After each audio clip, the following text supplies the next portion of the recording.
Good morning. Hand today is going to be 10-9 of spades. In this hand, mid position opens up. I call, button calls, and we see a flop.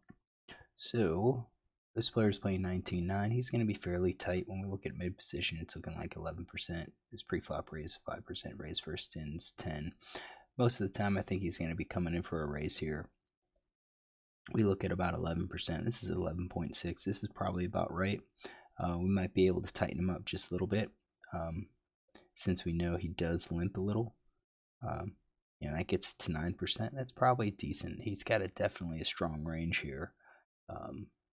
So if we 3-bet, we're looking at I don't think folding out a whole lot. We have about 129, so fold to 3-bet stats 100% here. Not a whole lot, just we don't have a large sample size.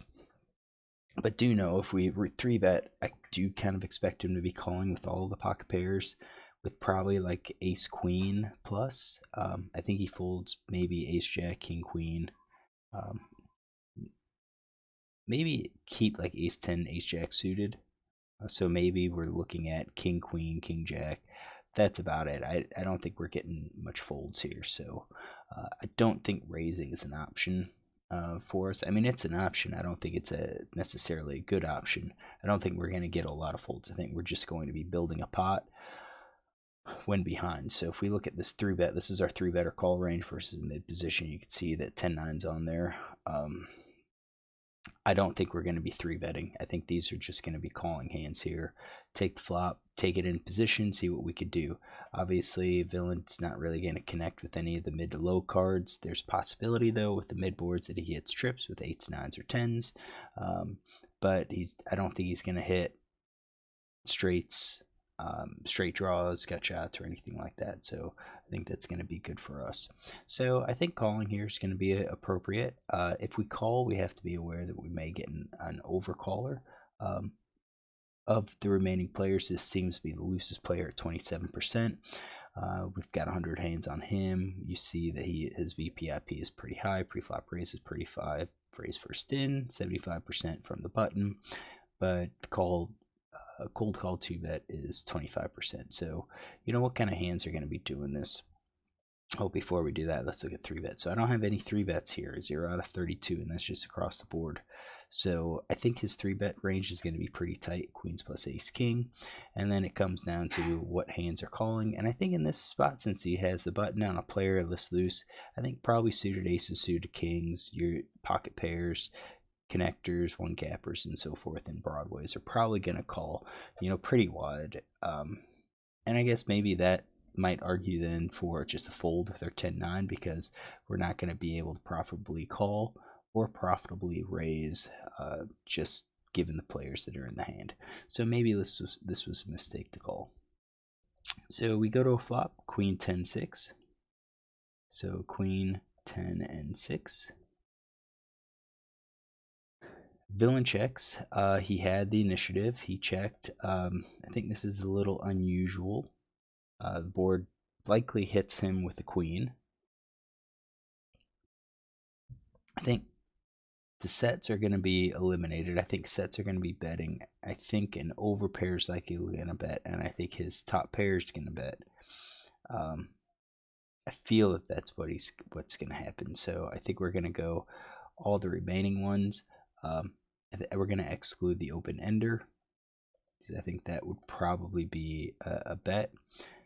His c-bet stats are 50, but again, we don't have a whole lot because he's never really come in for a raise and then been in this spot. So I'm just going to give him all of these as his range. It's on us. We've got middle pair. What do we do? Do we attack it?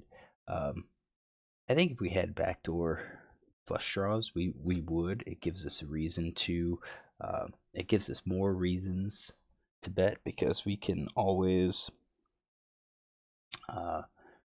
improve on the turn. But since we're not, I kind of like a check here, and I think I like a check with a lot of our hands. Obviously, we could have a set. We could be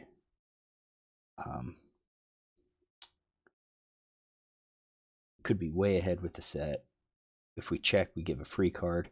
So let's talk about what kind of hands we don't really want to see. I don't think we necessarily want to see an ace, a king, a jack, a 9, or an 8.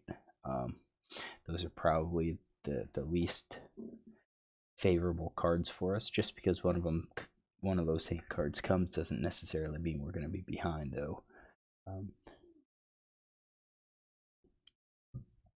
So I think we have maybe about half the deck we can accept. I think top pairs in our range. I think all of these are in our range. I think if we bet the set, then we're gonna have to have some draws here. So I just kind of like checking everything. Maybe going for a check raise if with our sets, and then maybe with our gut shots as well.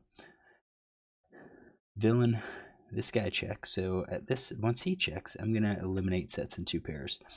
I think I'm gonna eliminate like ace queen and king queen as well, and leave him with like queen jack, queen 9.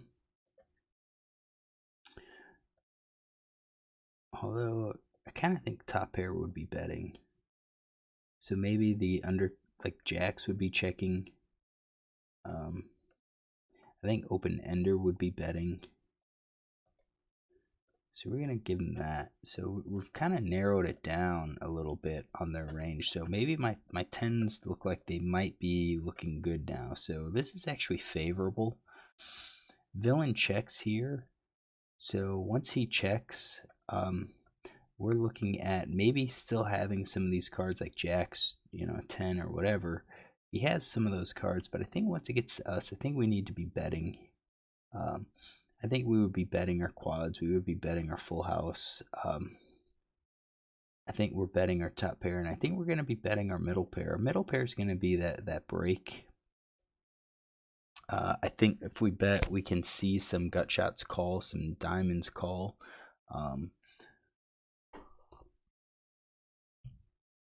That gives us some value. I don't think we want to give free cards. And if we're going to be doing that, I hate that like we include that, then I think we're betting our flush draws at this point. Yeah, I think our gut shots, and then maybe like our weak pair hands. Maybe a pack pair less than the second cards, something like that. I mean, we're even right now. So actually, those could be like checks. Same thing with some of our middle pairs. Maybe they could be checks as well. But I think we should be betting those types of hands. I didn't, which I think some people would argue, yeah, you could go okay, but I think I'm missing.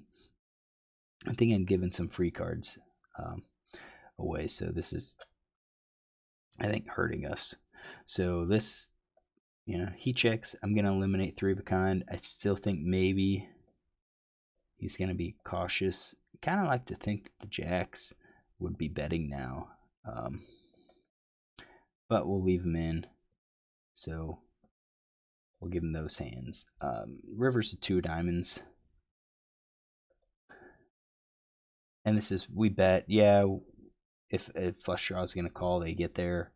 But at least we don't give him a free card. So now that once he checks, I'm going to eliminate the flush. He doesn't have it. I just think he's going to be overly weak. If we bet, do we get any sort of value from these hands? I don't think so. I think more than likely people are just going to fold. So I don't think we're going to be betting even with our hands. Once we get to this, I think we go for some value with quads and a full house and hope a flush calls us. Same thing maybe even with the flush, with like our nut flush. We bet and we hope somebody calls us. And then, to kind of balance those, we're going to be doing like ace high maybe. Maybe like pocket 5s, pocket 7s, something like that. Again, we're doing it hoping to get a little bit of value, and then kind of generate the fold. But with our hand, with our 10s, we've got some value here. I don't think we're going to, anybody that calls will be calling with hands that we beat. So at this point, we're just going to have to check. Villain checks behind. And again, I kind of feel like a flush full house would be betting. and that leaves all of these weaker hands. So we see the river. So we had pocket fives. He showed 8-9. So pocket fives I didn't have, but we're gonna say he did have like 8 or 9. So we can kind of add that to his range. So he had RFI 2.8 in hijack with 5 of spades, 5 of clubs. His out of position 3-way. Checked on a queen of hearts, 10 of diamonds, 6 of clubs, 6 of diamonds, 2 of diamonds. All right, so we have that guy. This guy, we'll take our notes. So overcall 2.8 big blind on button with 9 of hearts, 8 of diamonds. We didn't have those offsuits in his range.